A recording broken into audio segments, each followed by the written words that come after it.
Some people feel too much sense too deeply, and silently suffer for it. They walk through life with open hearts, but heavy minds. Not because they are weak, but because they carry more than most can see. They pick up on moods no one speaks. They sense tension no one mentions. They feel joy and sorrow in ways others can't understand, and yet they often think something is wrong with them. Carl Jung would say, "There's nothing wrong. There's something unconscious, trying to come into the light." But here's the hard truth. If you're an intuitive introvert, you're more at risk, of being consumed by your own inner world. Because you don't just think, you dream. You don't just hear, you feel. You see symbols where others see facts. You see beneath the surface. And that's powerful. But without grounding, it can become dangerous. You lose touch with the world and get lost in meaning. This is what Jung called psychic inflation. When your inner world overwhelms your outer one, mystics, artists, visionaries. Many have fallen into this trap, not because they were broken, but because they were flooded with insight, without integration. But this isn't your end, it's your signal.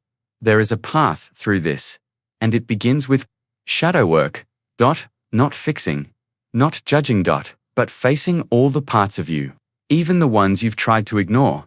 That part of you that envies wants to grow, that part that fears wants to protect you. Even your oversensitivity might be hiding a powerful strength. Ask yourself, what do I reject in others? What parts of myself make me uncomfortable? What feelings do I avoid? Now imagine turning toward those feelings, and saying, I see you, you are part of me, what are you here to teach? That's shadow work, and it takes real courage. But Jung believed, inside, your shadow lives, the seed of your true self, not the mask you wear, not the polite version, but the whole of you, light and dark, strong and soft, wounded and wise. In every myth, the hero must descend, face the monster, and return transformed. That's not just a story, it's your map, and intuitive. Introverts are born with the compass, but if you don't face your shadows, they control you. Your intuition will turn to fear.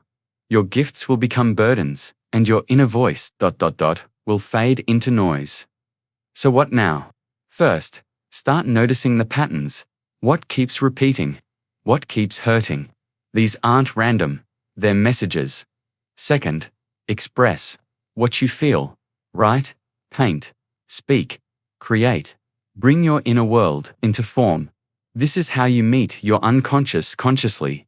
Third, stay grounded, breathe, walk, laugh, connect with real people, do something human, not just mental. And finally, be gentle. This path is not straight. It spirals, but that's not failure. That's evolution. Jung said, the goal is not perfection, it is wholeness, and wholeness begins by loving every part of you. So I'll leave you with this.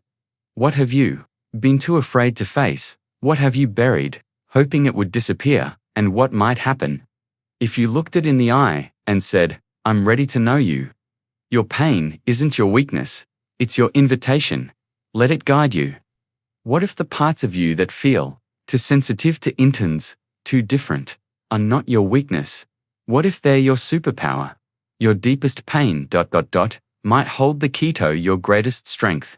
Imagine walking through life like a mirror for the world. You absorb moods, you sense things no one else sees. You trust your gut more than logic. Maybe you've been told you're quiet or too deep, but maybe there's more to it than that. Carl Jung saw this clearly, especially in people like you intuitive introverts. He noticed something most don't, that those who feel most deeply, are often closesto, a dangerous edge, not a danger to others but a danger of becoming closed within. You live with one foot in another world, a world of symbols, dreams, energy, truths that can't be spoken. And if you're not careful, that inner world can pull you under. You might feel it already, tired, even after resting, alone, even around people, like your mind is full of meaning. But your mouth can't quite explain it. That's not failure, it's a sign. You see what others miss. You feel what others hide. You carry truth. That can't always be proven. But that gift has a cost, Jung warned. If you go too deep within and don't return, you lose your way. The journey inward must be matched, be a journey back out, or else you stay trapped in your own mind. Ask yourself, do I understand others more than they understand me? Do I feel heavy without knowing why? Do I find comfort in solitude but sometimes fear disappearing? These aren't flaws, they're echoes. Clues. You might be one of the few walking Jung's path, the path of individuation. It starts with awareness, then comes the shadow. Not just your fears or flaws, but the hidden sides of you've pushed away. Yes, even your gifts, even your voice, even your fire, Jung said. What you resist, persists. The parts of you hide disappear. They wait. They grow stronger in silence. And they only stop haunting you when you turn around. Face them. Many great minds have done this. Emily Dickinson, Tesla, Jung himself. They didn't run from their inner world, they went deeper. Then they came back with something sacred, and you can too. Because the real journey isn't about escaping who you are. It's about becoming of who you are. So if your soul feels heavy, if your dreams feel loud, if your silence holds wisdom, don't run. Go deeper. And remember this. The privilege of a lifetime is to become who you truly are. We spend so much time in our heads, imagining, dreaming, thinking.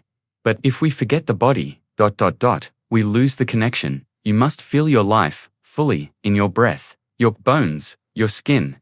That's where intuition becomes real, where insight becomes action, and where the mask must come off. Carl Jung called it the persona. The version of you that plays the reality.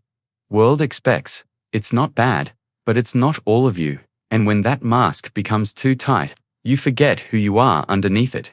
So ask yourself, are you living your truth? Or just performing a part?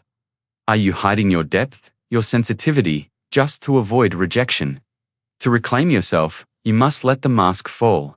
Jung said, the true self doesn't show up one, we're admired, it shows up one. We are seen, honestly, without disguise, for the intuitive, sensitive soul.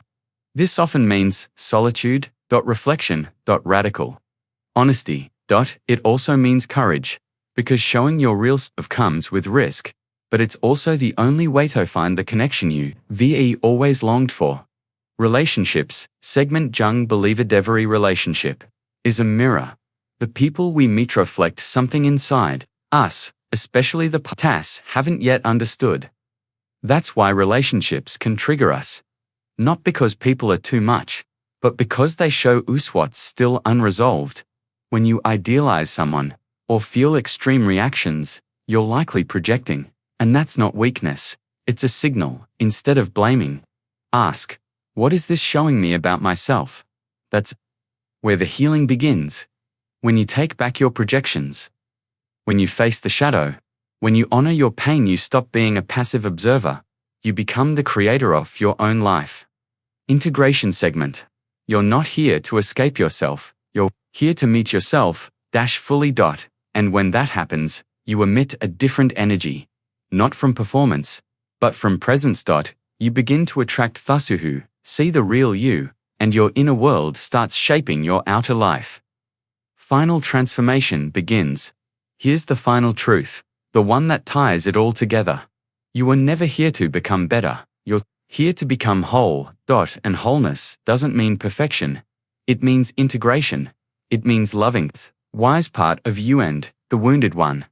The visionary and the one who still doubts. Jung said, the most terrifying things to accept oneself completely.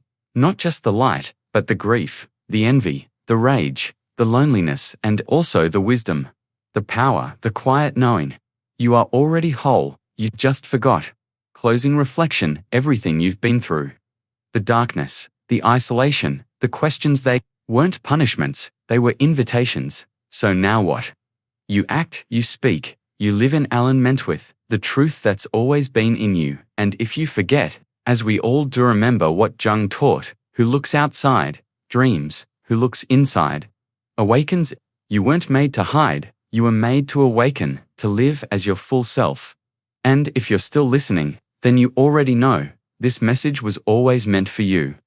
Final line: gentle, reflective, close. The world doesn't need more perfect people, it needs more whole ones. It needs you.